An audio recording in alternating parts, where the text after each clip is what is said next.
Thank you so much for joining. I'm so excited to have this conversation with you, Sheila.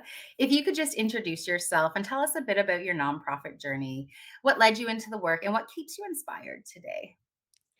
Thank you so much, Nicole. I'm really excited to be here today. Let's see. My nonprofit journey is a little bit of a winding course. So, my background actually is in neurobiology research. And I thought I was going to go down the research path, but something clicked in my brain at some point where I was like, I love research, but I don't want to do this for the rest of my life. And what I decided to do was actually take a year off and take some time to myself to make that decision.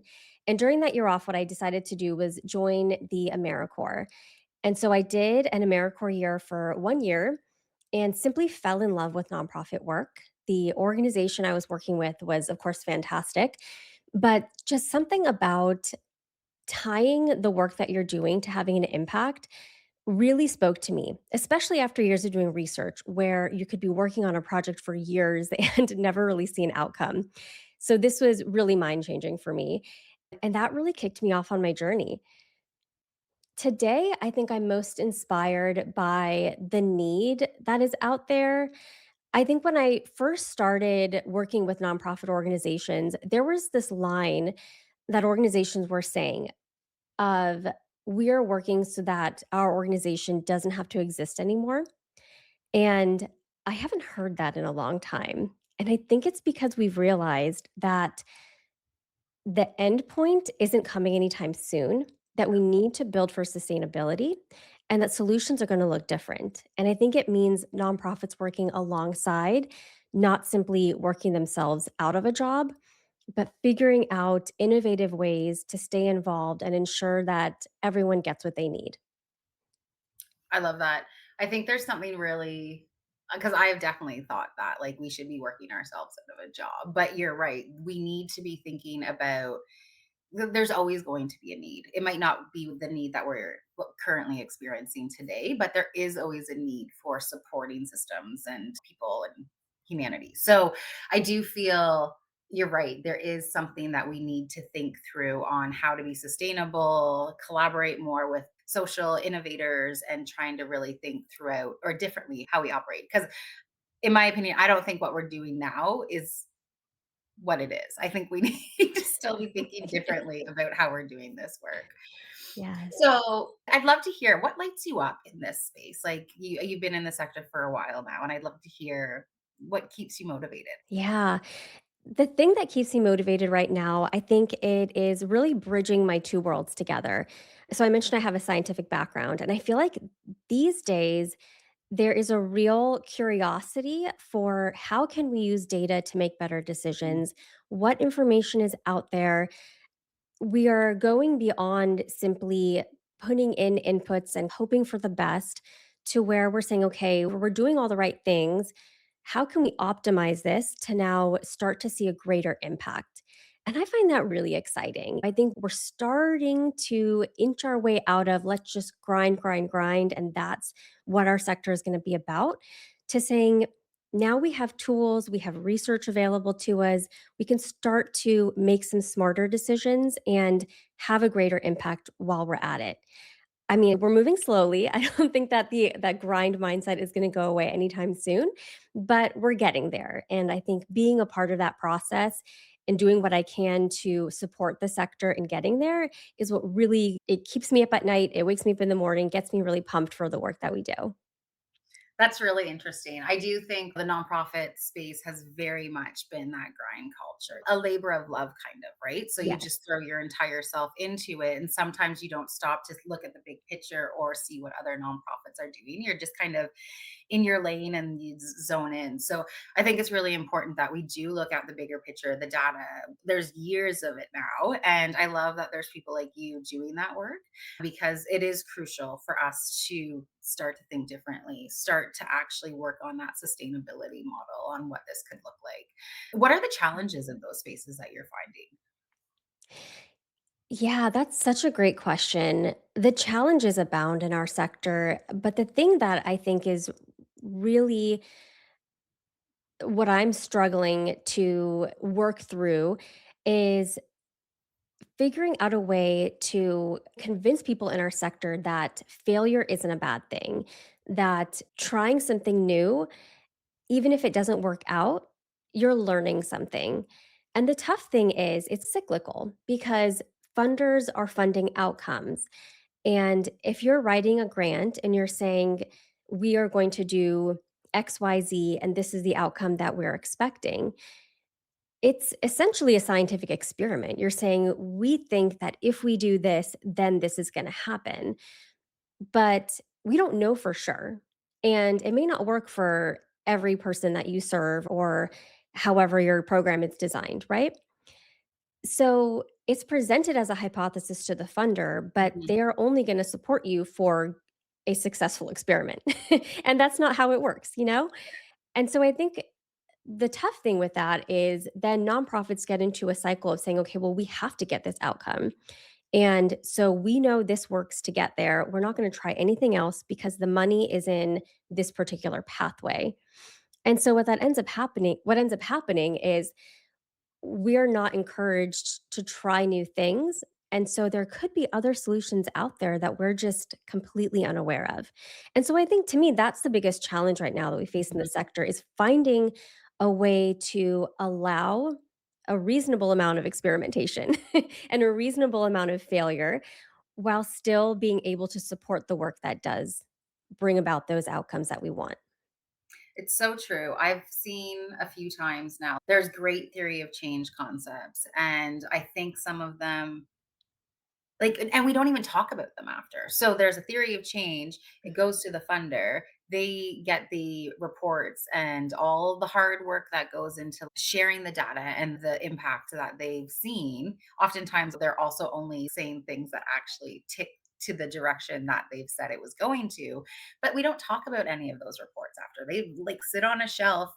No one gets to see them. We're not sharing them with our other nonprofit colleagues in different sectors, within different spaces, within different charities. I feel like we should almost like crack those open and say, this actually worked well, this piece right here.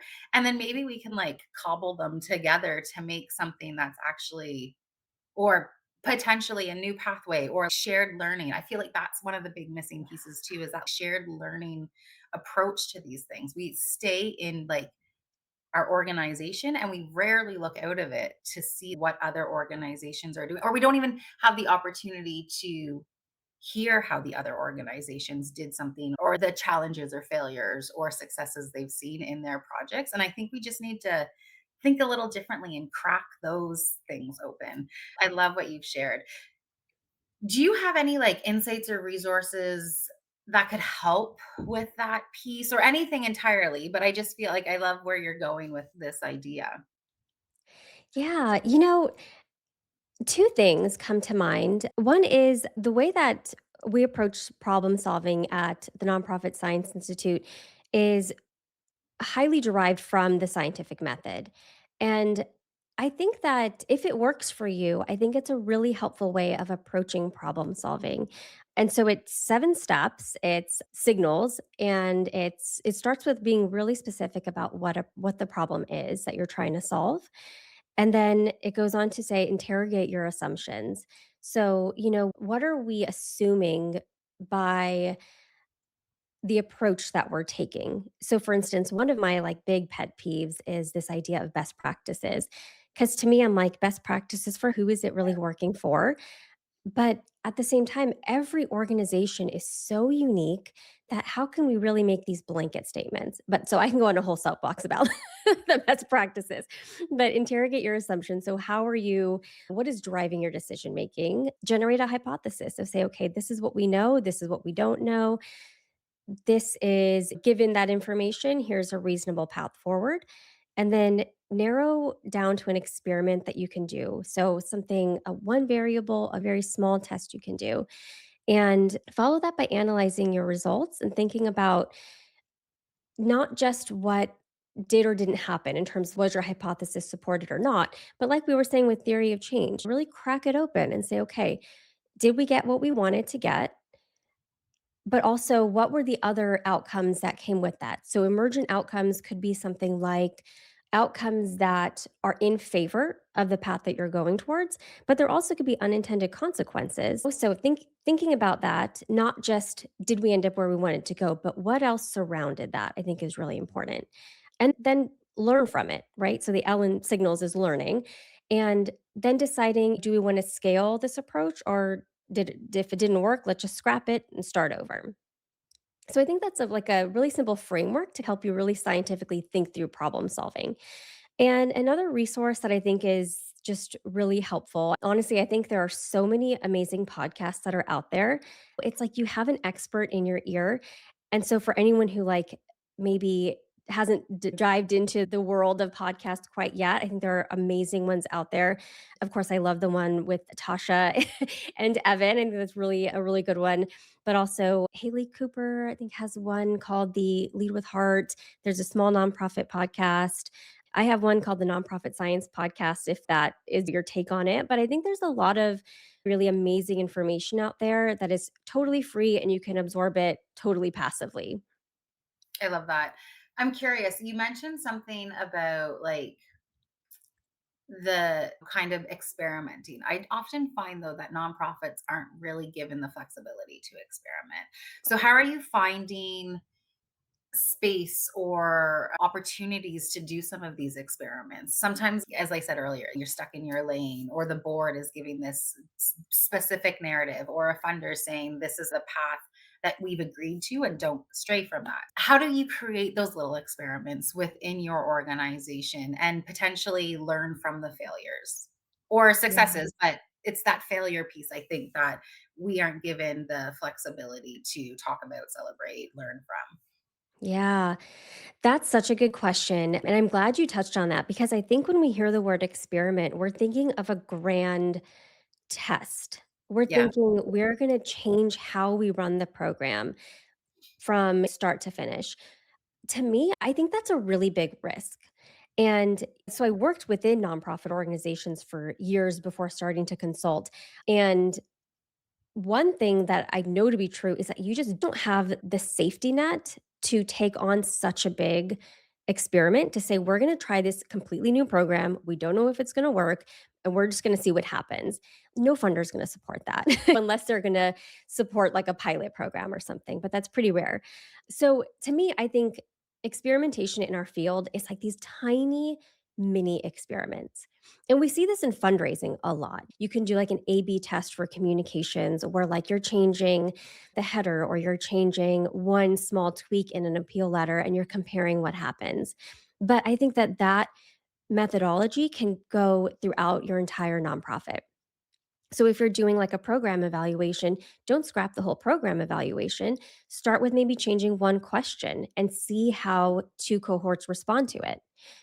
If you're thinking about leadership, don't decide you're going to be a completely new leader. Try a new communication method and see if that works. Or, yeah, take a new approach, but make it really small and bite sized so that you're not uprooting the work of your organization. You're just making these really small incremental changes that over time, you're going to get a lot of data from it. And you'll see that you can use that data to then drive your decisions moving forward. Brilliant. I love that. I think sometimes you're right. It's unnerving almost to think of changing the entire, like not system, but the entire project. And Absolutely. loving the idea of just like changing an evaluation, changing an approach, like small steps to see potential big change or Yeah. potential learnings. I love that. Thank you for that. My last question, and we obviously have met through the Nonprofit Hive. So I'd love to hear how conversations or connections through the Nonprofit Hive have shaped your perspective. This could be a person that you met, an idea. I'd love to hear some of the stories you have from the Nonprofit Hive. Oh, yeah. So the nonprofit Hive, in a lot of ways, has been like the one meeting a week that I can truly look forward to. It's always fun. It's always just you get to learn so much about what's happening in the field. For background, what I do is I'm focused a lot on content creation. My work is focused on translating academic research, making that information practical and usable for nonprofits. So that being said, talking to people who work with nonprofits and within nonprofits is really useful for me because I can get my finger on the pulse of what Mhm. are the problems people are facing right now and what research is out there that I can connect them with that is going to help them solve that problem. So that's one way that it's been just really meaningful for my work. But I think honestly, the thing that I get the most out of Nonprofit Hive is just speaking with people who get it. My friends and family are not in the nonprofit space. Being in the kind of consulting independent space, I don't have like a team of people that like I work in an office with. So that kind of camaraderie, it just doesn't happen. But with Nonprofit Hive, I get to meet people who sometimes it's really great and we click and we're talking about work. Other times it's just, gosh, did you hear that headline today? What is happening in the world? And you just get that moment of connection. So I just can't say enough good stuff about Nonprofit Hive. I've gotten so just I think sometimes it's even like hard to really pinpoint like what's the one thing I get out of it because there's so much. But those small moments of connection are truly just they can make my week. Yeah, I love that. Tasha and I talk about it often. Like our families, loved ones, all also are not in the nonprofit space, and it's like, oh, they just don't understand what we're talking about. So and I fully agree with you. I think it is a nice landing spot, especially when you work from home or have your own business where it's just a solopreneur kind of thing. So Sheila, thank you so much. I love the conversation. I'm really excited about the work you're doing and the direction that you're going with it. And I think I look forward to seeing what research and data you continue to bring to the sector. So thank you so much. Oh, wonderful. So glad to chat with you, Nicole. Thank you so much. Have a great day. Thanks, you too. Bye.